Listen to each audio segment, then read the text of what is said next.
Don't ever believe that a politician is a leader. Don't ever believe that. Because the system that we have produces politicians. It doesn't produce leaders. This video is for educational purpose. After watching this video to the end, it will make you to realize why your politician is not performing and why they are not interested in you. There is a difference between a politician and a leader. You know, so many countries in Africa and also Nigeria, we are clamoring for political change and we are thinking that these politicians are supposed to be good leaders. But this video has admonished to us that a politician is not a leader. There are some things that a politician is concerned about, and they are qualities and character of a leader. So many politicians don't have this character of a leader or leadership characteristics. That is the problem we are having in Africa. So this video is going to open your understanding to knowing whom your politician is, whether they are your leader or they are your politician, whether they are interested in your welfare or they are interested in the next election. Take your time, share this video, and listen to the end. And so you can have a politician who knows nothing about leadership, and he's leading you. Politicians are concerned about the next election. That's all they're interested in. That's why they cannot be leaders. But leaders are different. Leaders are concerned about the next generation. I want you to compare those two thoughts the next time you have a politician come to your house wanting to vie for your vote. Just ask him, what is your vision for my children? I will sit and listen for 20 minutes for you to tell me what it is. He will leave your house because he has no interest in your children's children. His concern is to stay in power, to keep the position, to win the next election. This is why they cannot lead. When you are going to have a conversation with a politician, you should actually try this as a test. You, by the way, as a citizen of a community, you have a right to be seen by the mayor. Hope you know that. If you voted for a mayor, the mayor works for you. Therefore, you have a right to see him. You can make an appointment to see any public officer you voted for. Did you know that? That's your legal right. If he don't want to see you, you can take him to court. That's democracy. So I want you to make an appointment to go and see your mayor or go and see your governor and just sit and say, I want 30 minutes with you, sir. And ask him about that list right there. Sir, what is your purpose for being in leadership in this city? What is your purpose? The first question will make him very nervous. Second question, what is your passion for our community? He'll be wondering what you're talking about. What are you talking about? I just want to build roads and bridges and provide jobs. No. What is your passion? And this is why we need to question the leaders we have. And so I have a little thought here. I call it politics versus leadership. Let's talk about it for a second. Number one, politicians focus on programs, not vision.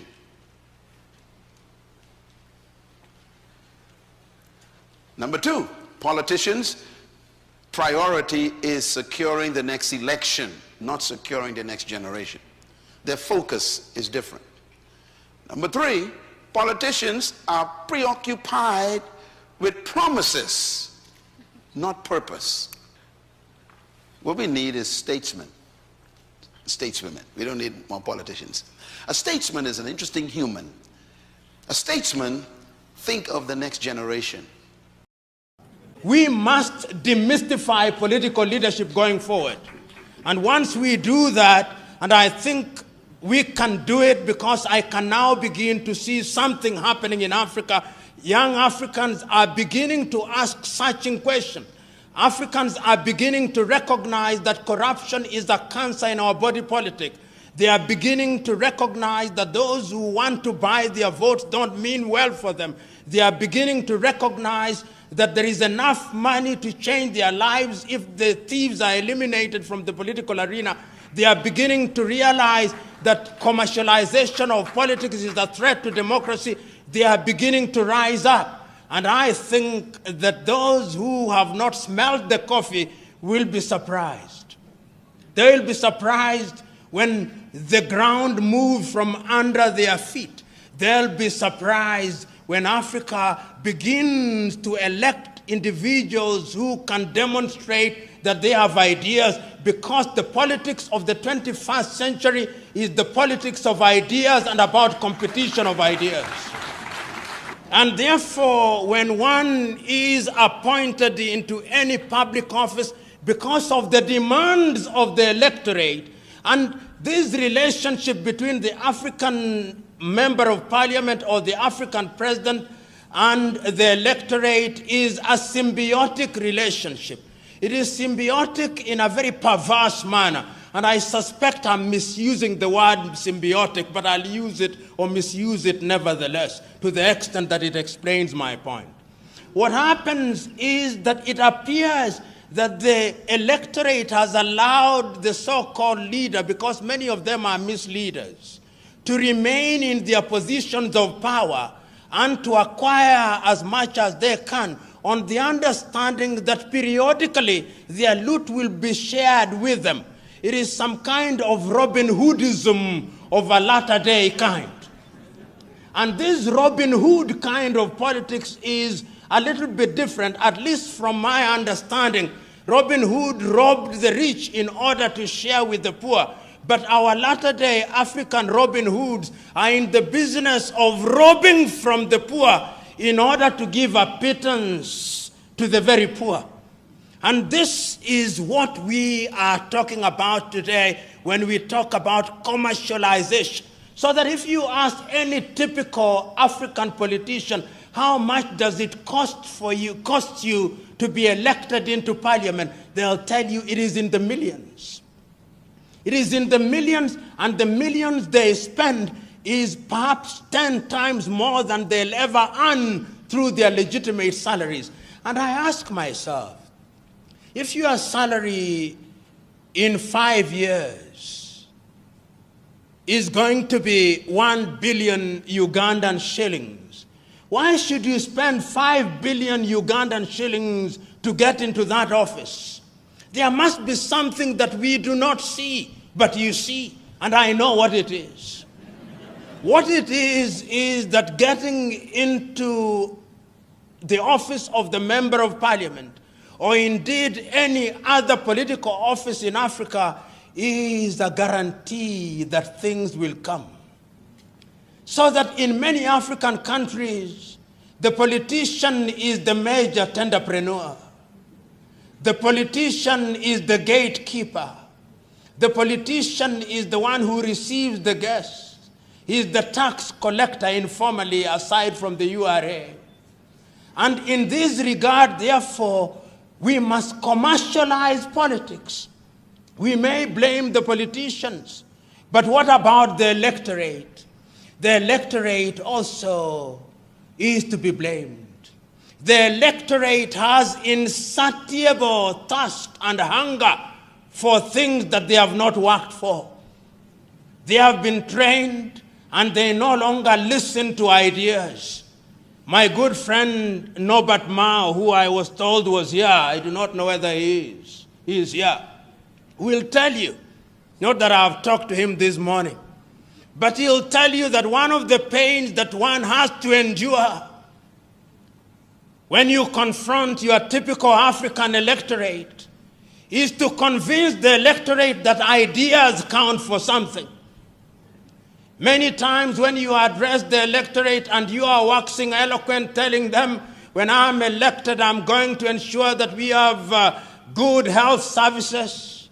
We are going to ensure that we have good schools. We are going to ensure that we create opportunities for innovation and invention and create opportunities for young men and women. They are waiting for you to finish. They will tell you, we hear you. We know you are going to do all those beautiful things. But in the intervening period, I must eat. And therefore, no matter how beautiful your ideas are, if you don't carry money on that day, your ideas, like the elephant before them, will never fly. Leaders who, upon ascending to power in Africa, became demigods. How many of you here will forget Mobutu Sese Seko? How many of you here will forget Jean Bedel Bokassa? How many of you here will forget Samuel Doe? And then we had the emergence of guerrilla movements where people rose against their very own who had used their positions of power to destroy what had been gained over the years. And then, in those early days, you will also remember that many African leaders, including the enlightened ones, took the view that because of ethnicity, it was necessary to unite the people.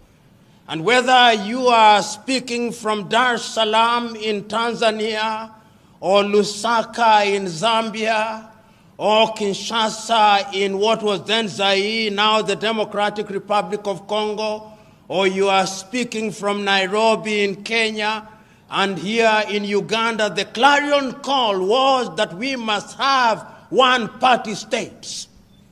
And the justification for one-party states was that we are so disunited, there are so many ethnicities, that if we allow multi-party politics, then what would happen to us is that we would be negatively ethnicized, and that we would break our countries, and that therefore, to ensure that there was unity, we needed one umbrella under whose auspices and under whose guidance the people would be united.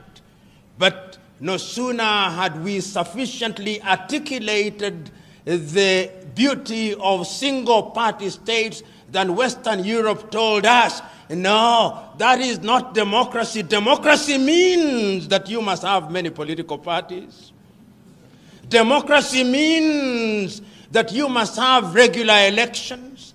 Democracy means that you must have the civil society, so that our brand of democracy as we embrace it today, I dare say without fear of contradiction, was not conceived in Africa. It was conceived for us in Paris. It was conceived for us in Madrid. It was conceived for us in London. It was conceived for us in Washington. And we have swallowed it line, hook, and sinker. Africa does not tell our own story. Africa does not design what is in our best interest. Africa still waits to be told what is good and right. And I dare say that that is why Africa does not realize our potential. But yet it is also important to point out that the African and African countries are more resilient than the European states. You know, if you allow me latitude as a guest must be allowed, permit me to say this. The ethnicity that we keep on talking about, African countries are just slightly over 60 years since they regained their independence.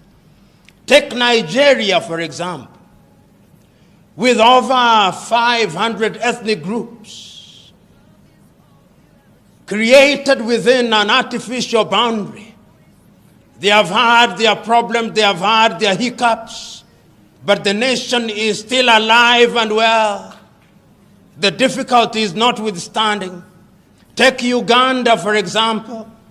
You've had your difficulties, you've had your trials and tribulations, but the nation is still alive and well. Tanzania, with over 136 ethnic groups, the nation is still alive and well. There is a sense in which, in the face of our difficulties, we have succeeded in managing those difficulties, however painful it has been. But look at Europe, the pontificating Europe.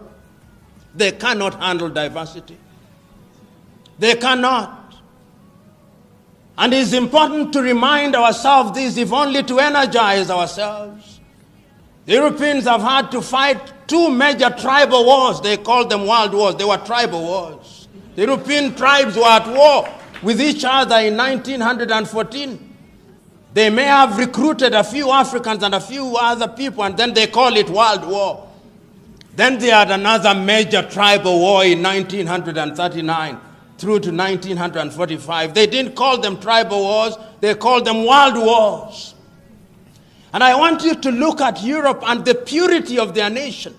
If you go to Sweden, the nation is almost 90% composed of the Swedes, with a small lapse population, and for that small population, they even have a separate parliament for them. That is how they handle it.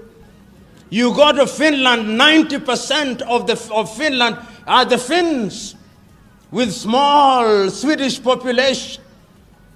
You go to the Netherlands, the same. You go to England, or the Great Britain, whether it's great or not, I do not know.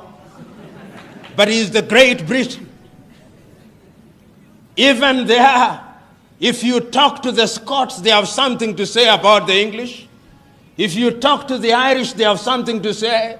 If you talk to the Welsh, they have something to say.